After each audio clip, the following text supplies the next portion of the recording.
My name's Adrian Levine. There's David's here.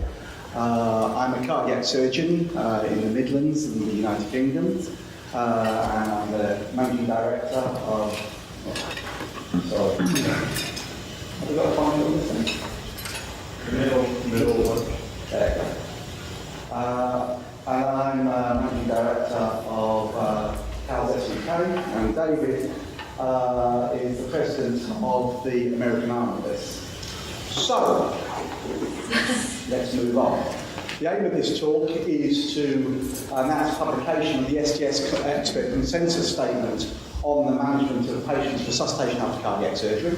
Also to illustrate the need for a specific protocol, to describe to you how it's very, very different from what most of you have done before. Then to try and give a very, very brief overview of our protocol, and it is quite a brief one, and then to describe, and David will be mainly doing this, start a conversation about how we would like to help you implement this across your 17 hospital system and audit the results. So, myself and Joel Gunning started this in 2003. We have published in the European Association, the ERC and the ILCOR. But from my point of view, our high point was when we finally, after 3 years, got this expert consensus statement with the STS. I have to say, of all the groups we dealt with, the Americans were the most difficult. I don't know what it is about you, but you're like dotting every I, crossing every T, not once, but 15 times. But after 3 years, we managed it, and we were very, very happy with it, and we rolled it out at the STS this year. So, what it very, very simply comes down to is this. Most resuscitation works on one very, very simple idea, that if you jump up and down on someone's chest, enough blood will go to the head, so that by hook or by crook, you can do something to the heart to start it up, so it'll work again. That obviously works on one principle, that jumping up and down on the chest is going to put blood to the head. Unfortunately, in cardiac surgery, that isn't always the case. And two of the commonest causes of arrest after cardiac surgery, which are tamponade and extreme hypervolemia, external CPR is completely and utterly ineffective. Quite simple for this. If your heart has been squidged by a large amount of blood, however much you jump up and down, don't going to make any difference. If the heart-witty resident hasn't put the clip on the man very well, and all the blood volume is in the left chest, again, however much you jump up and down, the patient still isn't going to get any blood to the head. Thus, unfortunately, we know that irreversible brain damage occurs within 5 minutes. From this, we can say that, to put it simply, patients will only really be saved because of these two reasons by emergency restenotomy. So let's say it again. External CPR is ineffective a lot of times post-cardiac surgery. Irreversible brain damage occurs within 5 minutes. The only solution to this is opening the chest and getting some blood into the head. So, how is a cardiac arrest on a cardiac critical care facility different than it is for Mrs. Miggins on the floor, who's 88 years old, who has a PE in the middle of the night? Well, firstly, there are many more available skilled staff members. I have been to a large number of critical care centres in the US, and they look remarkably like the UK. There are always 6 or 8 people about at the very, very minimum. Secondly, the arrest is identified immediately. Everything starts going bong, all the lights start flashing. It's not something that you can miss very easily. There's an enormous range of possible therapies that you can do and that people do. The patient is often highly monitored and intubated, and so whatever you do to them, you have a very good idea of how successful you'll be in your resuscitation, which is very unlike Mrs. Miggins, who's now lying on the floor with 15 uninterested people jumping up and down in the chest and wondering who the physician was who was looking after her. And finally, emergency restenotomy is a standard part of the resuscitative process. So, that's the theory. Well, what's the practice? Is there any evidence to back this up? There most obviously is. And it comes from the UK. We're great ones at washing our dirty linen. We're fantastic at admitting how badly we do. And these are two very large centres. Papworth, 2,500 cases a year. Brompton Harefield, about 1,800 cases a year. And this is old data. This is 15 years old. But it demonstrates, and subsequent data at Papworth has done exactly the same thing in the middle of the noughties, that if you reopened within 10 minutes, you had a 50% survival. If you reopened over 10 minutes, it's about 10% survival. And the Brompton and Harefield group found exactly the same sort of thing.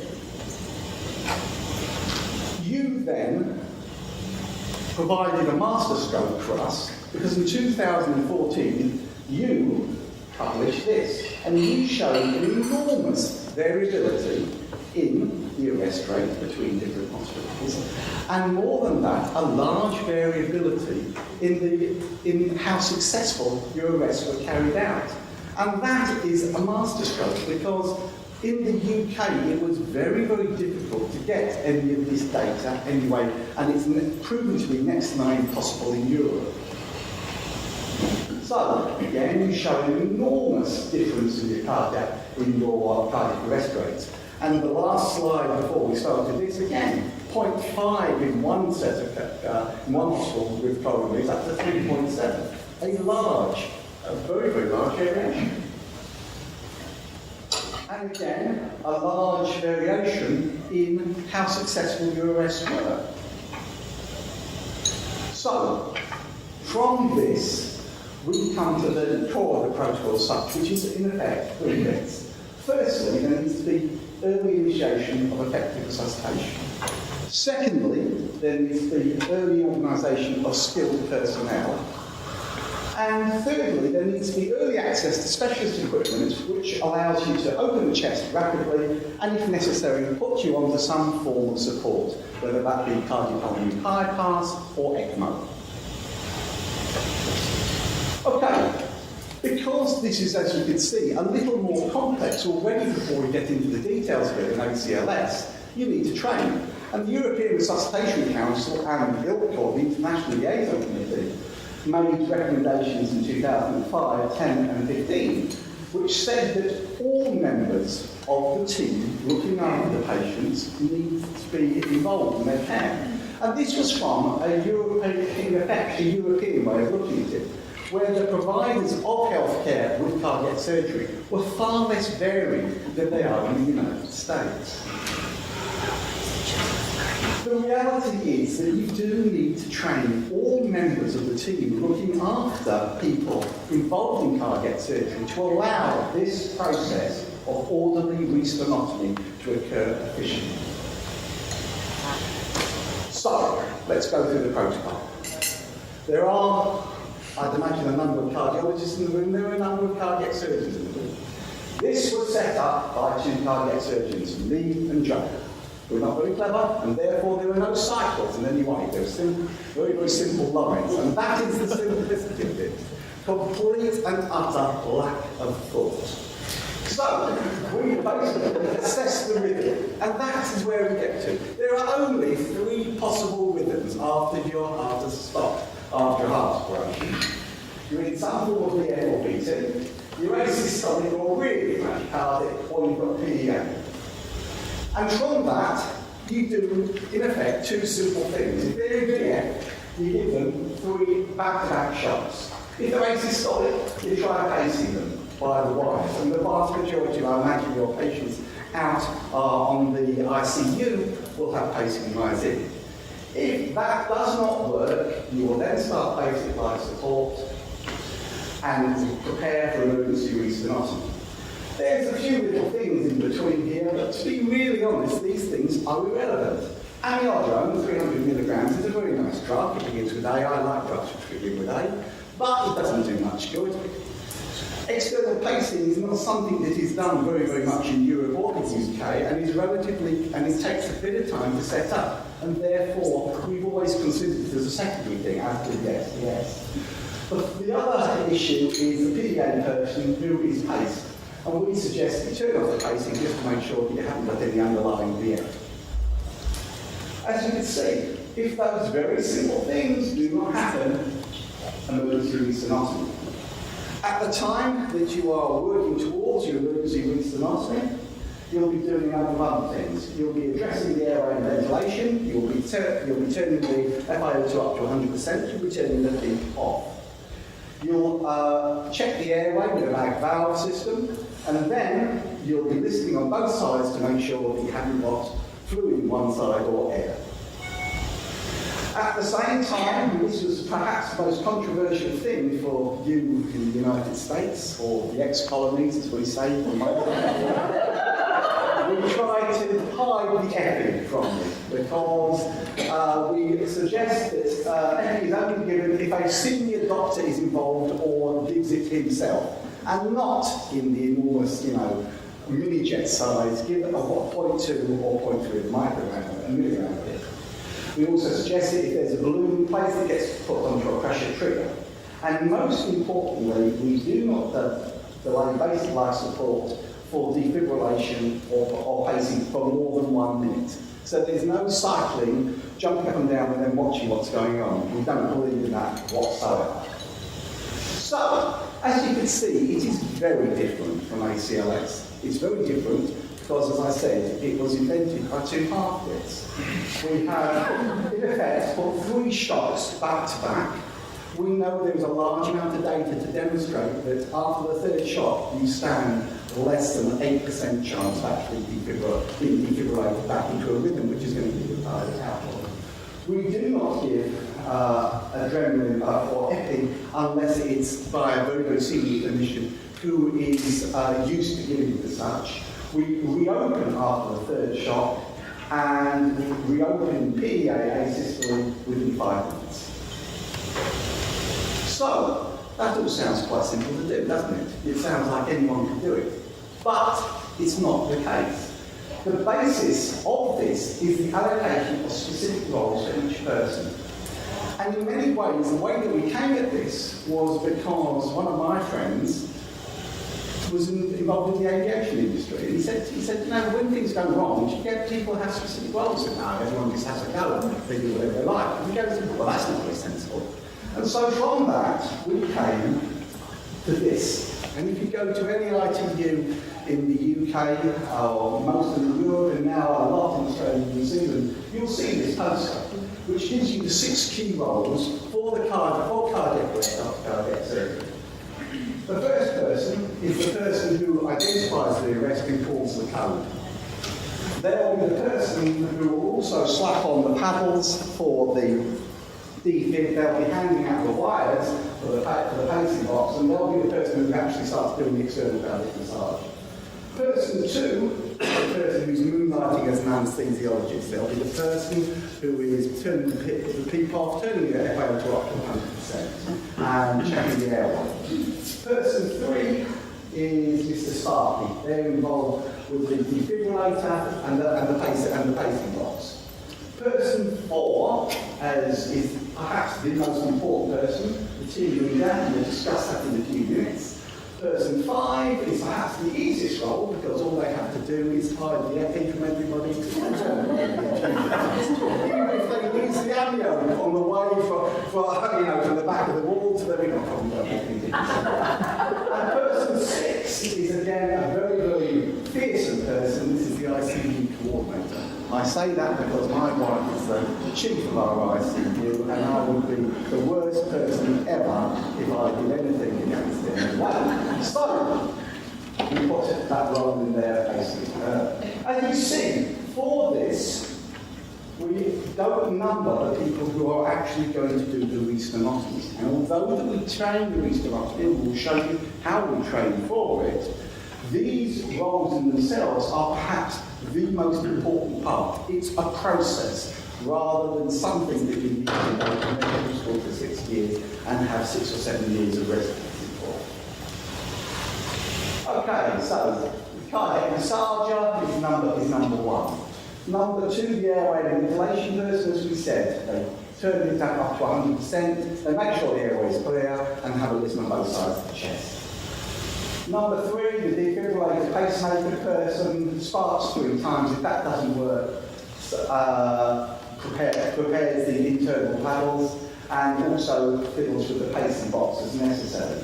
Person 4, this is the team leader, and this was the idea that we got from the aviation industry. And it does seem to work very, very well. The first thing that we say is that they identify themselves.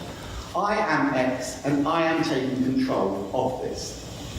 The next thing that they do is that they ask to ensure all the other people what they've done. Number 1, what is it? Well, Dr. X did this at a coronary 5 hours ago, patient just arrested. Person 2, are you happy with the airway? I'm happy with the airway, 100%, it keeps off. Person 3, we've tried to shock three times, still in the air.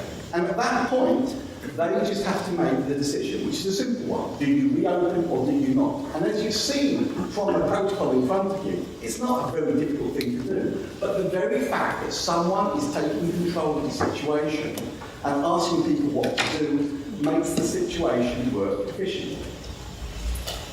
Person 5 does the EPI, as we said, and person 6, the ICU Coordinator, is the person who calls the OR, gets the team in, calls the surgeon, calls anesthesiology, calls the perfusion team, blood bank.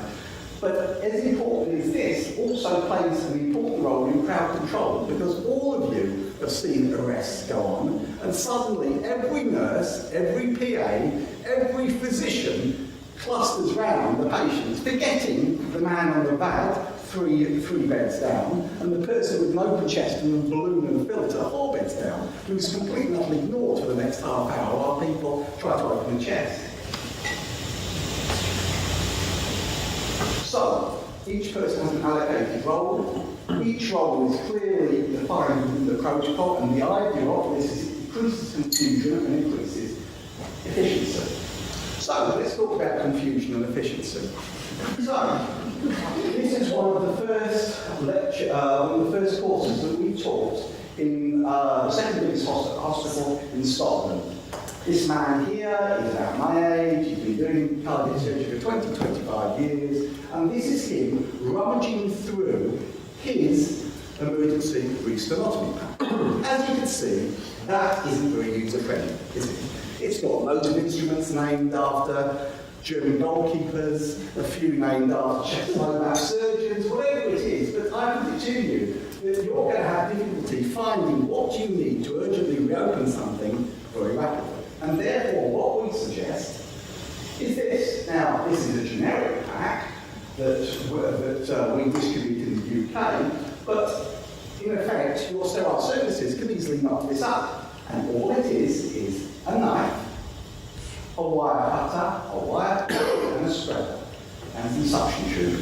And that is all you need to do to get into the chest. You don't need any more. You don't need anything with the name of a long dead Greek surgeon. You don't in any way whatsoever. That will do it for you. So with that in mind, and before David comes on, how do you actually teach it? Well, we teach it to all people involved in the care, and we teach it in the way that the protocol is set.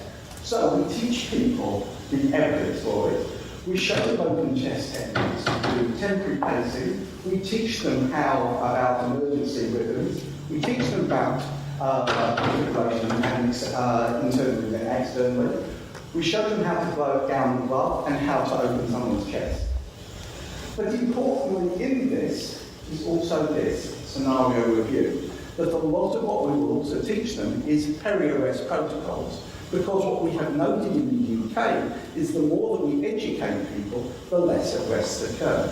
And if you could possibly avoid the situation where, Mr. Smith has somebody arrested, if you can avoid that by ensuring that his potassium is right, and you've given him the amiodarone, that you've seen that it looks like the memory is going down, that he's being rushed back to the cath lab as soon as possible, that's far better than opening his chest, sparking him 3 times, and trying to put him on bypass. Okay, so in summary, 60 roles, each person has a specific protocol, rapid chest reopening maximises the chance of successful outcome. Dave.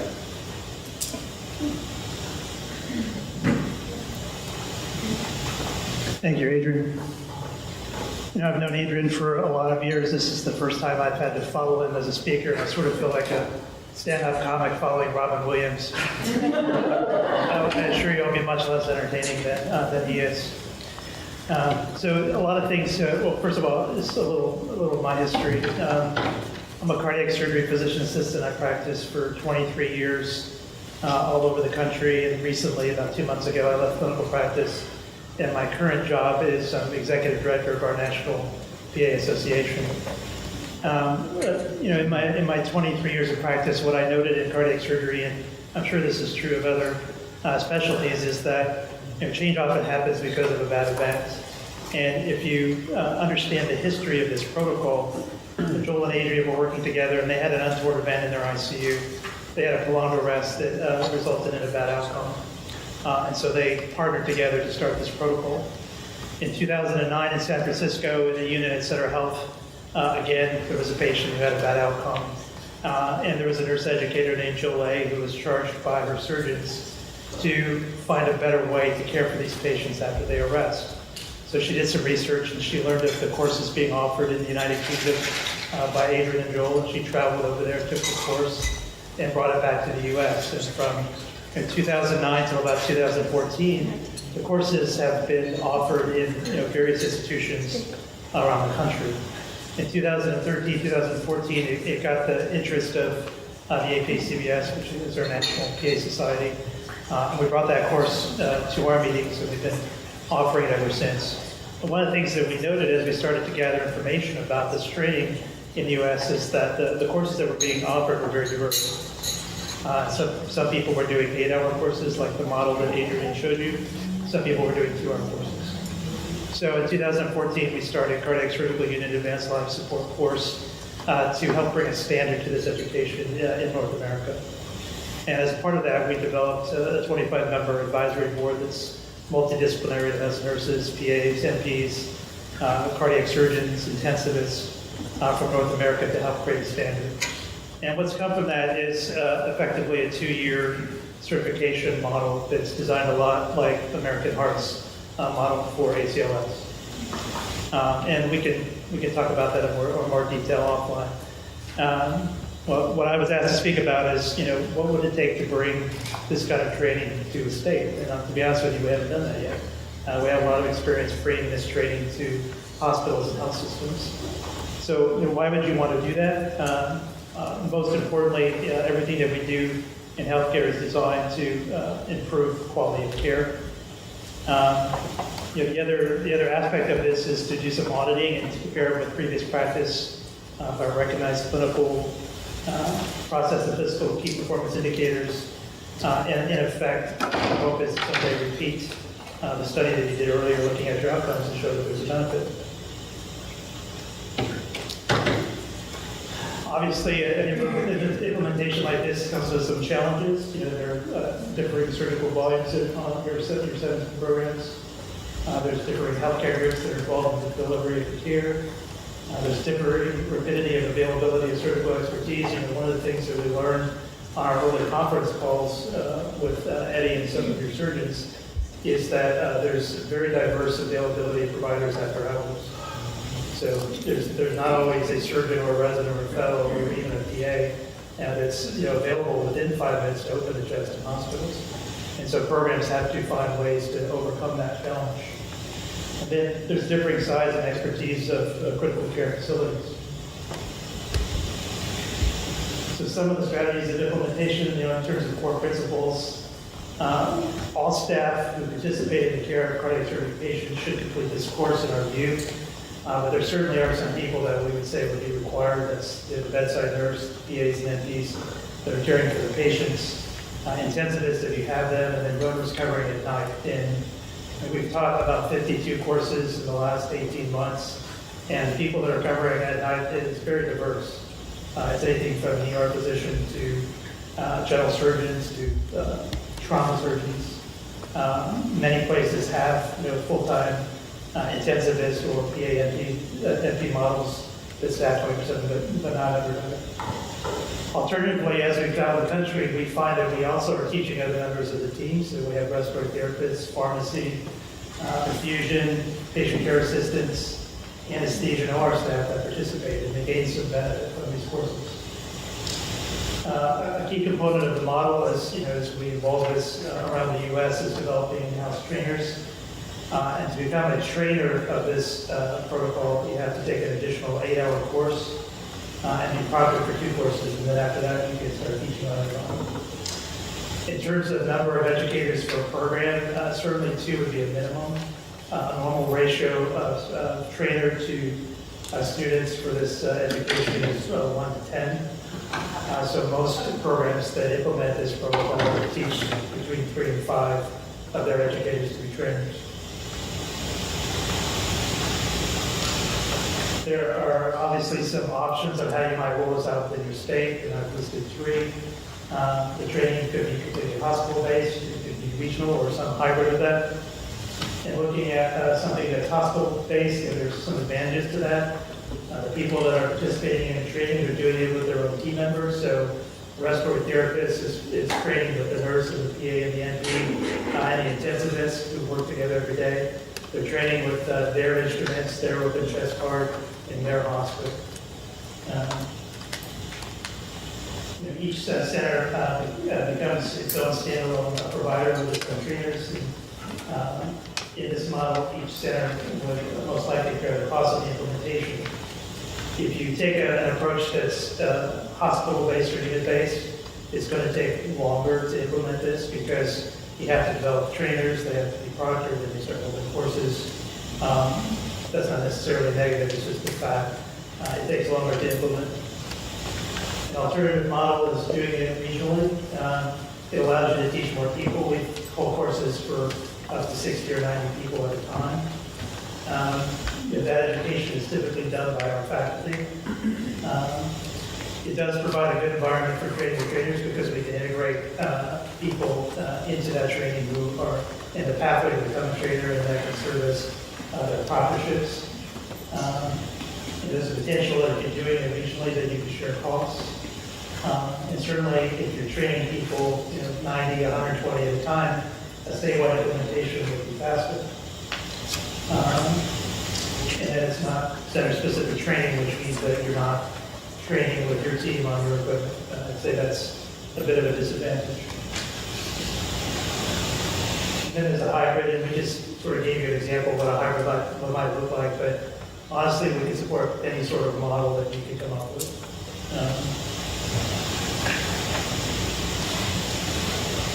So I've already sort of told you a little bit about us. We do have this advisory board. We spent the last year working on creating a standard for North America in terms of education. The core training centers around taking an 8-hour provider course that's offered in multiple centers around the country that are accredited. You recertify in 2 years. At the 1-year point, we have a full course e-learning module that's designed for maintenance of certification. And we believe strongly that you should take a live course every 2 years to recertify, but there's not really a substitute for that. Our role in this at CSCLS North America is to provide any kind of support that you need. We've developed this certification process to make sure that there's quality and standard throughout the country. We've identified core content. There's 5 key presentations. Many centers, present more than that. They integrate balloon pump education. They integrate ventilator ECMO training. In the United Kingdom, the course is 3 days. Because we have 2 forms. One day course like this, we make it a little longer. British people like value for money, and so they'll turn up at 7 in the morning, be there till 6 at night, and they want sandwiches as well. But we also always offer balloon pump training, and that's the only other one we don't do. We do a 2-day course, which offers ECMO training as well. In it with also more blood gas, ECG, and chest radiograph interpretation. And it's mandated in the UK for all the resident cardiothoracic surgery, and increasingly now for also intensivists, and they will have an extra number of sessions upon the actual restenotomy process, putting people on bypass and what to do next. So we have a number of very experienced faculty. Some of our faculty have taught this course more than 50 times. We've developed e-learning as a pre-course and e-learning as a maintenance of certification. And we have, of course, books and mannequins that are designed to be used for this training. And the mannequins are designed for restenotomy. They have sternums that can be wired, and then the wires can be removed as part of the training. We can provide an enormous amount of support with implementation in your hospitals, developing rationales, budgets. We have standardized presentations you can use with your administrators to justify bringing the protocol. And we have a national perspective and a lot of experience. So we're here to help. We won't expect you to follow any specific model. We feel like we can support any model that you might come up with. So Adrian and I are happy to take any questions, and we're happy to stay over when you're done to talk with you after the session is done at 8. So any questions for us right now?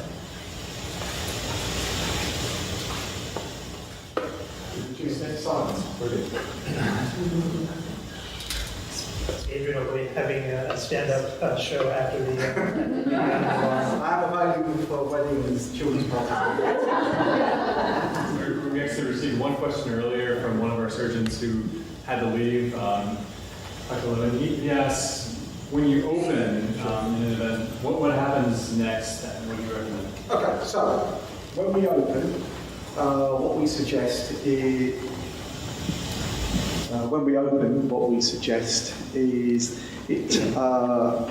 we teach in the one-day course basically to open the chest and, if necessary, start internal cardiac massage, which we teach people to do, and also, if the patient is in VF, to defibrillate them.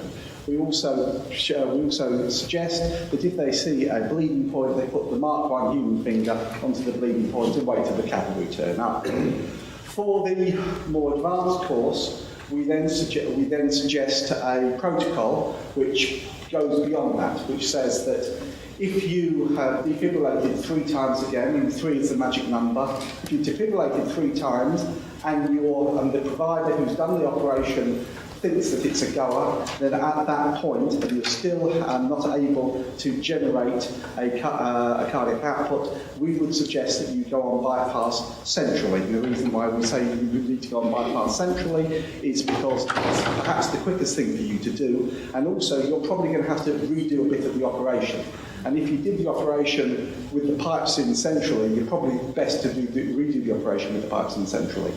If, on the other hand, you have got bleeding, the bleeding will depend upon whether you can see it. If you can see it, if you think that you can deal with it without senior help, try and deal with it. If you think you need senior help, put a finger on it. If you cannot see the bleeding, i.e. the bleeding is from the back, again, we suggest you go on bypass to sort it out. And that's the simplest way of doing it. But it's again, important in that is the fact that you need to talk to the provider.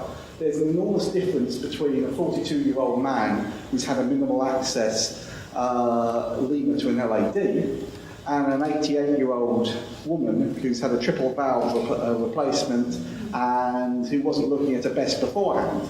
And, I would put it to you, the surgeon on the first is going to want to go all the way, whereas the surgeon on the second is going to say, I've done my best, and things just sure aren't going to work from here. One of the things I want to point out is that this education is not just about reopening the chest. That's about a third of the course. We actually spent about an hour giving a lecture on immediate post-op care that's designed to prevent the arrest. And then we spent about 45 minutes talking about how to use the pacemaker. A lot of people really struggle on how to operate the pacemaker. So it's more than just a resternotomy course. It's really preventing the arrest and then learning how to use all the tools associated with caring for the patient.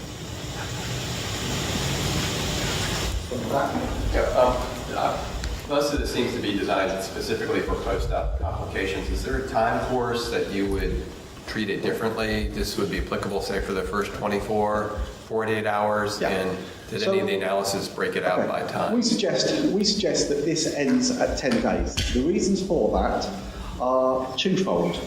Firstly, that at 10 days, adhesions are beginning to form. And at that time, I would put it that it's probably best that some of the older people here in the room are trying to reopen the chest, because it causes a large amount of irritation when someone rips off a mammary. And I've had a number of residents do that in the time, and it makes me go tusk, tusk, tusk. Maybe I'm better behaved than American cardiac surgeons, but sometimes I become a little profane. The other issue is that the mode of arrest, or the reason for the arrest, is different. Because in that case, you're probably going to have an arrest due to the fact that if it's been a set of coronaries, that one of the coronaries might have gone down, or their own native disease might have caught up with them, or it might be the fact that some of these people have spent a long time in the critical care with multiple other things going on with them. And so what we suggest at 10 days, you start normal ACLS protocol, and then discuss with the primary person involved in their care as to what they go.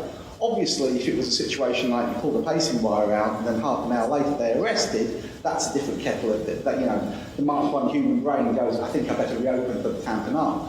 But we generally say that 10 days, the cut-off is what you're looking at. Does that answer? Oh, and did any of the analysis break it out by time? Or? Yes. So if you look, for example, the Papworth, the second data from Papworth, which is in the year of 2002 through to 2006, before when they started doing our protocol, demonstrated that if you are greater than 7 days when you arrest, you have less than 10% chance of survival. Your best survival seems to be within the first 24 hours. It also seems to be related to where you arrest. If you arrest on a critical care facility, and by which we define that as where there's one-in-one nursing, you stand a far higher chance of survival and neurological survival than if you arrest on what you would call the floor. And the reason for that is because the arrest on the floor is often not recognised unless the patient's on full epitrip. Did you track outcomes for the patients post-arrest, and if there were any greater infections in those particular patients? Okay. The outcomes are very, very difficult to know. No one has actually done that. And part of what we want to do is, because your databases are so good, that we want to, in effect, steal from you, because we want to see what outcomes we get. What we have been able to ascertain is that neurological outcomes are not wonderful. So in the first cohort of the Papworth group, the people that got back at 10 minutes, they were not as good neurological survivors from a qualitative point of view. Apart from that, we can't really tell. From the infection point of view, there has been some work in Europe which has demonstrated that emergency restenotomy does not carry a greater risk of sternal wound infection than the primary stenotomy. And part of the way that we teach the restenotomy is not to try and prep the patient down with some iodine, let it dry and then crack on, because that's 3 minutes wasted. So what we're trying to do is optimise the time period that is getting into the chest, rather than waiting to kill bacteria by making them die of embarrassment of going yellow.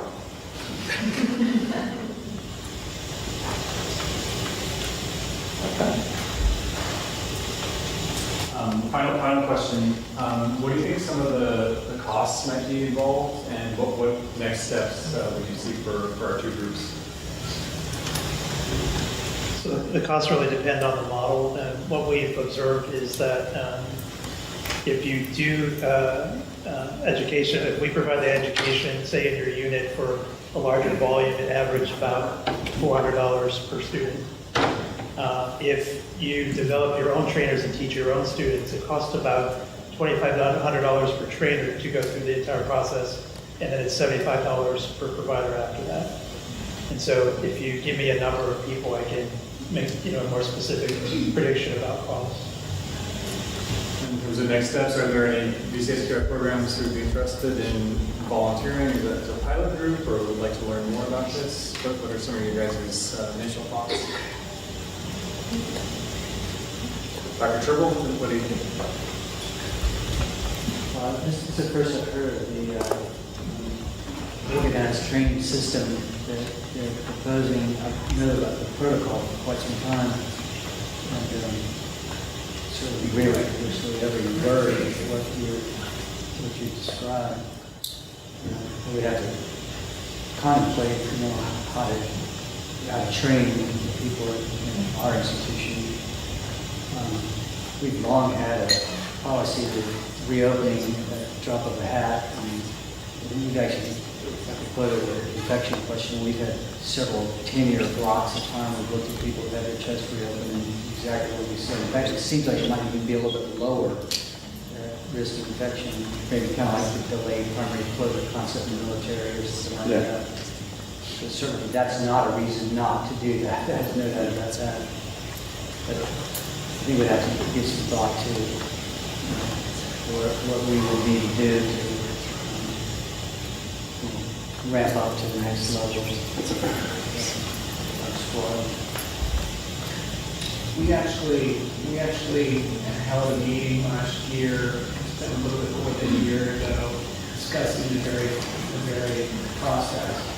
And I think our biggest hang-up is just maintain coverage. Strictly, we're going to have physicians on, we're going to have cardiac surgeons on in-house through the night. And so our biggest hang-up is identifying who might be available within 10 minutes and of an externality. So that's kind of where we were hung up. But we did actually go so far as to reassess the whole reentry process, create a very exclusive kit, and just giving in for chest reopening that has actually benefit to your kit. And then we had some turnover in our unit on our floor, mostly on our step-down floor, but committing the resources to train those nurses. We had quite a bit of turnover. We now have a military area where there's a lot of nursing turnover. So we want to get those nurses up and running on the floor before we kind of hit down this process. Because we know it's training for intensive. So this obviously was the first step.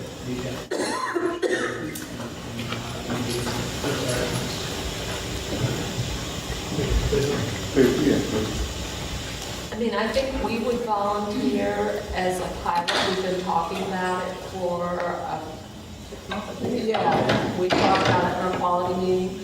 I would have to get the okay from Dr. Spear, but I think you'd go for it. Yeah, and they were all excited about it, and then we were like, what happened with that? It's funny because I said, when I came about it, it's kind of how we used to approach things. When I first started 14 years ago, we just used to open people, like that, there's no shot. And now everyone's like scared, all the newer surgeons are like scared, and it's us usually doing it, because we have a 24-hour physician assistant model in our hospital. But now that we all just thought about, I don't know what everyone's saying. Maybe, I don't know. I always think what's going to kill them first. So, worry about that later. No, you're right. I mean, this is going to kill them right now, so deal with this and worry about that later. But it's just interesting to me. So it's kind of swinging back to kind of what we just do with the practice without thinking about it. We can do all this thinking and sitting around and, we can just over it. It's not, I think it's great. I was thinking, unfortunately, everybody's not represented, I don't think. So you showed a very long percentage of arrest after surgery from very low end to the high. I'm wondering if we should focus or maybe offer a package to the people that do have a high cardiac arrest post and kind of figure out if they might be the ones that want to pilot. It's good. Speaking from my point of view, I think one of the strengths of this 17 units, and you could almost make the sort of research argument that Well, you know, if you only saw 3 or 4 units, does that really give you the completeness of the scientific process of the whole 17 units? Now, we recognise the fact that it's going to be a really tall order to do 17 units. And, you know, we recognise the fact that I think that it'll probably go that way. That people will, you know, a number of groups will show interest, and then that'll ripple out. The other issue that we have seen is that when one unit does it, in the UK at least, if someone does it, the next unit along, in London there were 6 or 7 units. Once 2 units did it, everyone thought, oh, Christ, we can't be seen not to be doing this. There was also the worry about that once it became obvious about the litigation aspect of it, that if it was not done, then it became relatively difficult then to defend issues, and therefore that was one of the issues which made it very, very important in the UK that everyone now has to be offered it as such.